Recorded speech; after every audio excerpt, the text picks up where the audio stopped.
Bismillahirrahmanirrahim. Assalamualaikum warahmatullahi wabarakatuh. Selamat siang, yang saya hormati Ibu Kepala Sekolah TK Rama, Ibu Yusmawati SPD, yang saya banggakan rekan-rekan sejawat. Oke, puji syukur kehadirat Allah Subhanahu wa Ta'ala karena telah melimpahkan kesehatan kepada kita semua sehingga bisa berkumpul di ruangan ini guna mendengarkan rencana tindak lanjut sebagai diseminasi kegiatan PKG PJOK yang sedang saya laksanakan. Tapi sebelum saya memulai memaparkan apa sih materi saya dalam PKG PJOK ini, saya ingin meminta kesediaan Ibu Kepala Sekolah untuk menyampaikan sepatah dua kata dalam rencana tindak lanjut saya ini. Pada Ibu Yusmawati, saya persilahkan dengan hormat. Terima kasih Ibu Nena.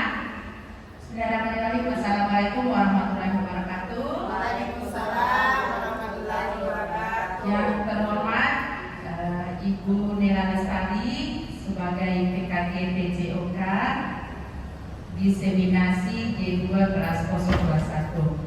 Yang kami hormati Ibu Guru yang sempat hadir pada hari ini. Alhamdulillah kita akan mendengarkan rencana tindak lanjut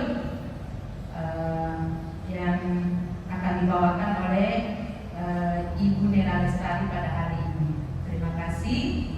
Assalamualaikum warahmatullahi wabarakatuh.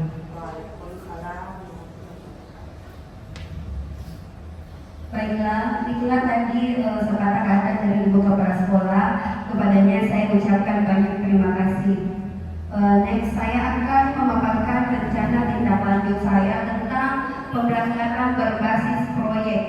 Adapun program yang akan saya laksanakan di sekolah ini adalah SEGAR. Jadi SEGAR itu singkatan dari Senam, Sehat, dan Bugar. Mengapa saya mengambil Senam, Sehat, Bugar ini? Sebagaimana yang kita ketahui bahwa di TK itu taman kanak-kanak merupakan pendidikan dasar bagi anak-anak untuk meningkatkan pola geraknya, di mana dalam pembelajaran kita cuma ada dua pola geraknya, pada saat senam di pagi hari dan pada saat pembelajaran, dan itu pun variasi gerakannya juga masih monoton. Oleh karena itu, dengan adanya program ini, harapan saya ke depannya anak-anak akan mempunyai gerakan yang lebih bervariasi, lebih menyenangkan, dan lebih menarik lagi. Nah, di mana konsep gerak itu tidak boleh membatasi gerakan peserta didik. Dengan adanya program ini, ada banyak variasi gerakan yang akan kita ciptakan. Anak-anak akan melakukan banyak gerakan sehingga mereka diberikan keleluasaan sebanyak-banyaknya untuk melakukan gerakan. Jadi intinya gerakan ini akan mengcover kepemilikan pilihan dan suara peserta didik. Jadi mereka sendiri akan memilih gerakan apa yang akan mereka lakukan. Mereka akan berjuang di dalamnya dan mampu melakukan gerakan tersebut dengan bimbingan gurunya. Terus dalam melakukan proyek ini tentunya tidak menutup kemungkinan kita membutuhkan yang namanya aset.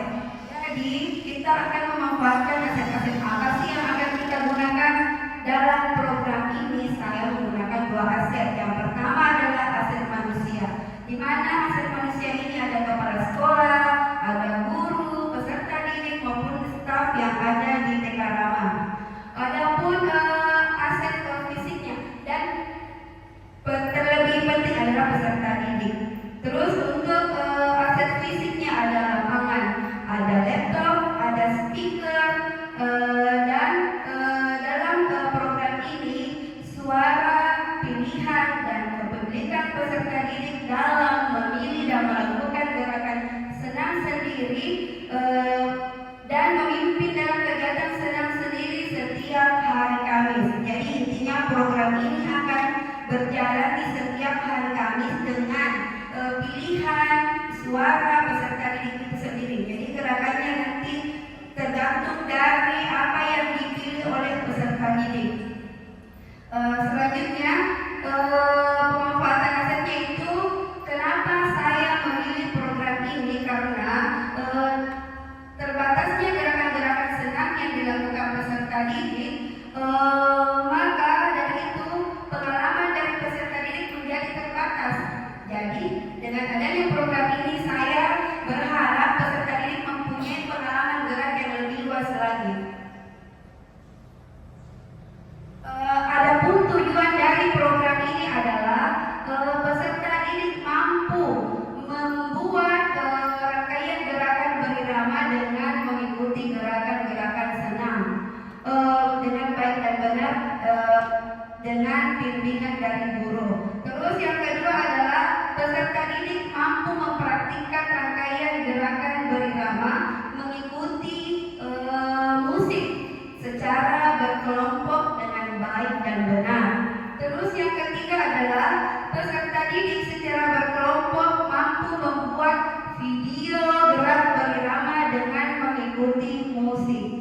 Selanjutnya, capaian dan hasil yang diharapkan dari proyek ini adalah yang pertama, untuk mencapai tujuan proyek ini diperlukan beberapa langkah. Yang pertama yaitu melakukan sosialisasi dulu kepada peserta didik dengan orang tuanya tentang rencana apa yang akan kami lakukan, dan rencana ini, kegiatan kami ini akan dilakukan pada saat sebelum penerimaan rapor. Yang kedua, pembagian kelompok dan mencari referensi senam sebanyak-banyaknya dari berbagai media, bisa dari YouTube, bisa dari TikTok, bisa dari Instagram dan sebagainya. Yang ketiga adalah peserta didik difasilitasi oleh ibu guru dalam membuat rangkaian gerakan senam, mulai dari pemanasan, inti dan pendinginan.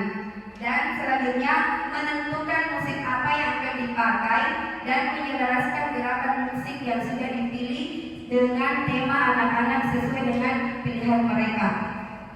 Di dalam yang kedua, mempraktikkan gerakan senam berirama mengikuti musik secara berkelompok. Adapun langkah-langkahnya yaitu yang pertama, setiap kelompok akan menampilkan senam ini. Jadi nanti kami akan membagi beberapa kelompok dan mereka akan menampilkan senamnya yang akan ditampilkan pada tanggal 9 Desember. Terus pelaksana penanggung jawab di sini adalah kepala sekolah, guru dan staf. Selanjutnya, setelah praktiknya bagus, senamnya bagus, gerakannya bagus dan berirama, setiap kelompok harus membuat video senam yang sudah dibuatkan lalu menguploadnya di media sosial masing-masing. Dan di sini ada 5 masa penguploadannya, mulai dari pembuatan dan penguploadan. Pembuatan video itu kami memberi waktu dari tanggal 2 sampai tanggal 10 Desember. Dan untuk penguploadan di media sosial itu kami memberikan waktu tanggal 11 sampai 15 Desember. Jadi adapun struktur pembelajaran pada proyek ini adalah, jadi jenis kegiatan ini merupakan kegiatan co-kurikuler, jadi bukan kegiatan intrakurikuler. Kegiatan intrakurikuler itu adalah kegiatan kita yang intinya, sedangkan ini hanya merupakan kegiatan co-kurikuler. Jadi di dalam mata pelajaran PJOK dan bisa menjadi kebiasaan kalau dilakukan setiap hari Kamis. Sasaran saya di dalam proyek ini, saya akan mengambil sampel satu kelas dulu, yaitu saya akan mengambil kelompok B, di mana saya memilih kelompok B3. Jadi di dalam kelas itu nantinya terdiri dari 15 peserta didik yang akan saya bagi dalam 3 kelompok. Adapun lini masanya yang pertama yaitu saya melakukan dulu sosialisasi program pada tanggal 21 sampai tanggal 23, terus pembuatan gerakan tanggal 25 sampai tanggal 7 Desember, penampilannya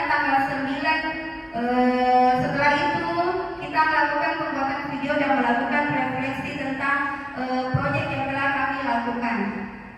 Terus mitra dalam komunitas belajar. Jadi komunitas belajar ini saya memanfaatkan hak ibu guru sebagai mitra saya untuk berkolaborasi dalam mensukseskan proyek ini, di mana kita akan saling mendukung, saling mengoreksi atau memberi ide apa saja yang mengontrol gerakan setiap peserta didik. Next, kapasitas aset yang dimiliki di sekolah yang dapat mendukung terlaksananya proyek ini adalah aset manusia, seperti kepala sekolah adalah pelaksana program, guru PJOK sebagai fasilitator, guru kelas sebagai fasilitator dan penilaian dalam menyelaraskan gerakan, murid sebagai pelaksana proyek atau program, orang tua atau wali murid sebagai monitoring terhadap kegiatan yang dilaksanakan di rumah. Jadi proyek ini melibatkan seluruh warga sekolah. Terus yang kedua tentang aset fisik. Yang pertama adalah lapangan sebagai sarana untuk latihan di sekolah, laptop sebagai sarana untuk mencari informasi ataupun video-video, dan yang ketiga adalah pengeras suara sebagai alat pendukung pelaksanaan program. Dan yang terakhir adalah evaluasi. Evaluasi ini akan dilakukan pada setiap langkah yang akan dikerjakan. Jadi di sini saya membagi 3 langkah. Yang pentingnya penilaian tidak hanya di akhir kegiatan, tapi dimulai dari cara pembuatannya, prosesnya, dan pelaksanaannya. Melalui observasi langsung kepada proses pembuatan gerakan itu, lalu melalui refleksi dari setiap peserta didik. Jadi nantinya peserta didik berefleksi apakah sudah mampu membuat gerakan atau memenuhi target atau belum. Yang kedua itu penilaiannya dilakukan pada saat penampilan senam dengan unjuk kinerja kelompok dan wawancara kepada teman. Apakah dengan melihat gerakan senam itu dapat merasa senang atau merasa gembira? Sumber dengan itu dari hasil wawancara. Adapun tantangan yang dihadapi dalam pembuatan proyek ini adalah yang pertama kesulitan dalam membuat gerakan, karena mungkin karena anak usia dini itu masih butuh pendampingan dari gurunya, dan dalam membuat gerakan ini mereka masih terbatas daya tangkapnya. Terus yang kedua masih ada anak yang kurang aktif. Untuk mengaktifkan mereka, kita harus memberikan mereka tanggung jawab untuk bertanggung jawab kepada tugasnya masing-masing. Yang ketiga pada saat pembuatan video, solusinya adalah berkolaborasi dengan rekan-rekan sejawat atau guru kelas dalam pengambilan video. Baiklah, itulah tadi presentasi tentang proyek apa yang akan saya lakukan di sekolah.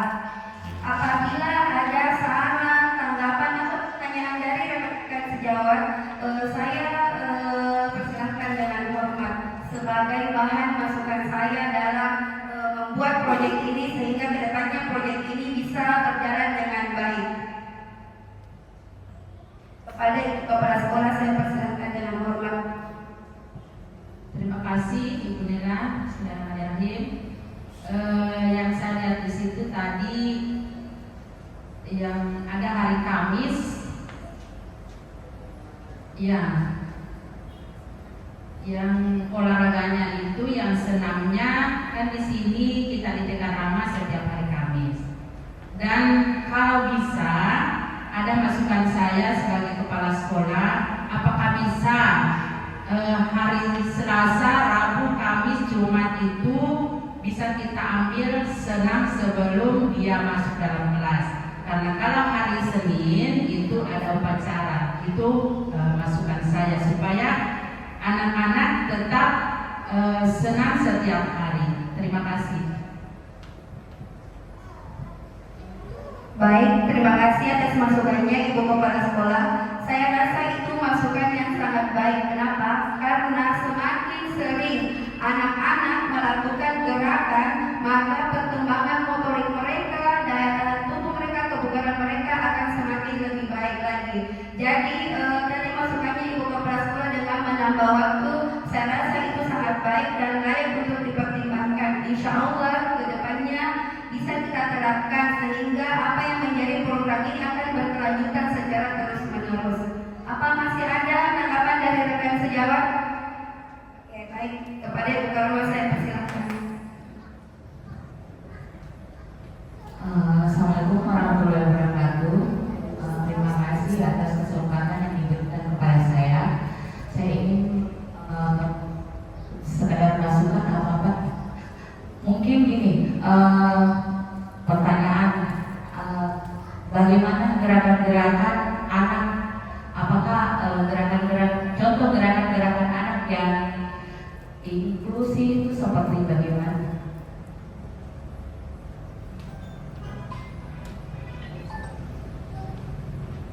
Terima kasih atas pertanyaannya. Jadi menurut saya bagi anak yang inklusi itu tidak bisa disamakan gerakannya dengan anak-anak yang lain. Mereka membutuhkan guru pendamping khusus karena penangkapan mereka atau gaya belajar mereka berbeda dengan teman-teman yang lainnya. Jadi untuk gerakannya sendiri pun akan kami sesuaikan dengan kondisi dan kebutuhan belajar peserta didik tersebut. Terima kasih. Apakah masih ada? Terima kasih. Baiklah, saya rasa masukan dan tanggapan dari Ibu Kepala Sekolah dan rekan-rekan sejawat ini sangat membantu saya dalam menyempurnakan proyek saya ke depannya. Insya Allah saya membutuhkan kolaborasi dan dukungan dari teman-teman untuk mensukseskan program ini sehingga nantinya apa yang kita harapkan, apa tujuannya kepada peserta didik, kepada guru-guru bisa terlaksana dengan baik. Saya rasa cukup sekian pemaparan saya tentang program Segar, yaitu Senam Sehat Bugar. Saya akhiri dengan ucapan hamdalah, alhamdulillahirabbil alamin. Assalamualaikum warahmatullahi wabarakatuh.